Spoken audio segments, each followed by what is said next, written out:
of the 7 United Arab Emirates formed in 1971, this port city, which lies on the north coast of the Persian Gulf, was once valued for its oil.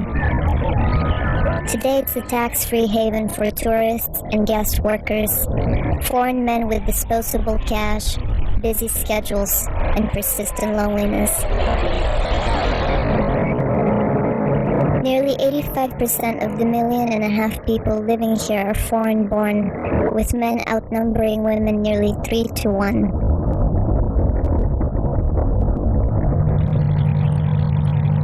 As a photojournalist, I have reported on young women sold into sex for the last 4 years. On my last reporting trip to Moldova, I met a 19-year-old woman who was trafficked to Dubai for sex, at times serving more than 30 clients per day against her will. Because of her story, Dubai became a place that I had to see in order to understand such evil. Dubai's futuristic facade, the sex trade is something that some people can choose to overlook. You don't see them. It's not like anywhere else. It's not like anywhere else. No. Like prostitution somewhere else. It's on streets. There's no such thing. Anyway. Officially, it is very hard to get anyone to talk openly about prostitution. There are many taboos in this business-driven economy, like child camel jockeys and overcrowded, inhumane labor camps like this one. An investigative journalist who reports on trafficked laborers was willing to talk anonymously. Dubai have another good business than labor business. That's prostitution. You can do stories on girls bringing from India who being abandoned in flats for years. Knowing how risky a story on prostitution is, how many could be deported if they decided to talk to us, my camera woman fashioned a handbag with a hidden night vision camera, and we headed into the night. Everyone knew the most popular sex tourism spots. A Google search for Dubai sex tourism turns up discussions of numerous downtown hotels and nightclubs.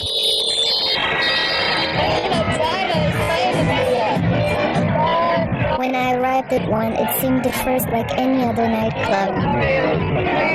But it didn't take long before I was propositioned. How much you want? I played along. 1,000?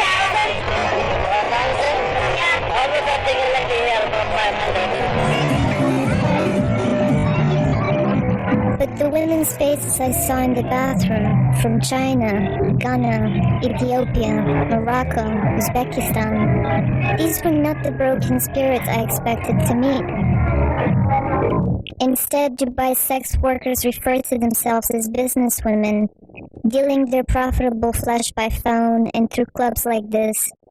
I took photos amazed by how invisible I had become. Their minds were elsewhere, applying lipstick, counting cash, dialing numbers, adjusting bras. Price depends on nationality. Chinese are the cheapest, around $150. Then Africans and Eastern Europeans. Middle Eastern women fetch the highest amount, up to $1,000 per night. I tried to find someone willing to be interviewed, but most would not talk on camera. I decided to reach Eastern European women by writing in Russian in a bathroom stall. Do you speak excellent English? Money without sex. Fall.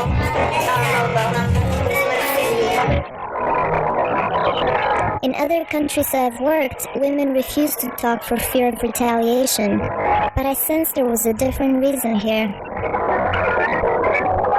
It's as if they had been hypnotized by Dubai's wealth. Even though many sex workers were lured here by false promises of legitimate jobs like childcare or waitressing, once they realized how much they can make in the clubs, The fast, abundant cash in selling sex is hard to turn down.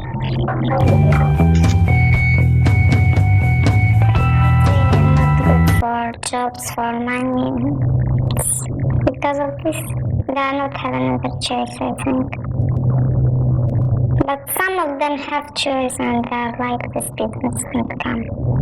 Because it's easy to make money in this country.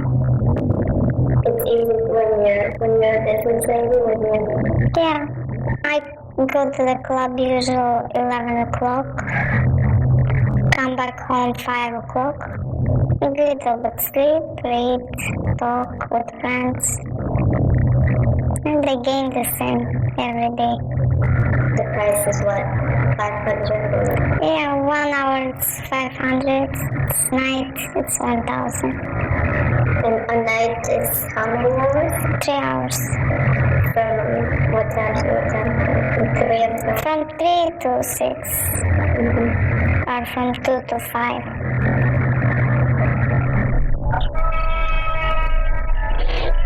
When the call to prayer sounds at dawn, it reminds the girls their shift has ended. But at what price?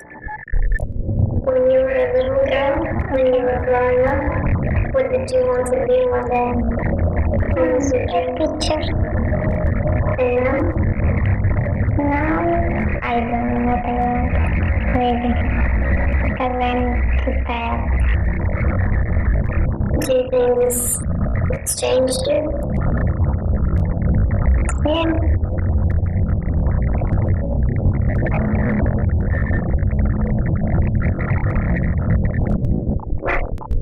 On my last day in Dubai, my hotel room was ransacked.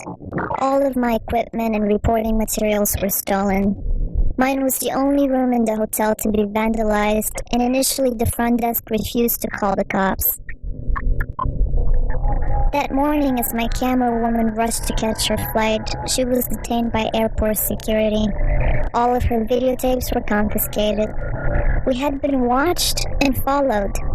It was only after making a spectacle that they returned her tape saying they had mistaken her identity. Her luggage did not arrive until a month later, but a few of Dubai's night secrets made it out.